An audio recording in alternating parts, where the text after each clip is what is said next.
Атасынын баласы кыйын чыгат дечү эле. Эки башы кайкайган кайык чыгат дечү эле. Мейли кадыр болом деп элечегин булгалап зайып чыгат дечү эле. Бу заманын кай заман, ой журтум, улуу сонун баарысы чулук болот дечү эле. Кич атанын баарысы улук болот дечү эле.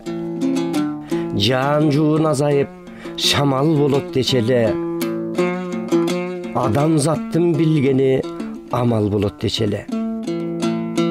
Кыш көбөйүп жылынан жай азаят дечү эле. Карындагы жыйылган май азаят дечү эле.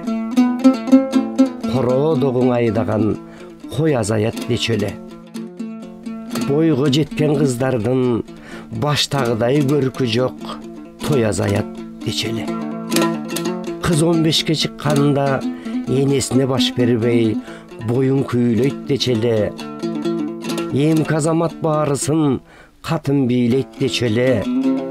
Элечегин булгалап зайып чыгып жыйынга чечен болот дечү эле. Шум жалгандын белгиси ушул кийинкинин баарысы бечел болот дечү эле. Бу заманын кай заман, о журтум, тиришумдук баарысы баладан чыгат дечү эле. Этеги жок, жеңи жок, кийим чыгат дечү эле. Алтын күмүш түгөнүп, кагаз акча пул болуп тыйын чыгат дечү эле. Эки агайын бир тууган ак алышат дечү эле.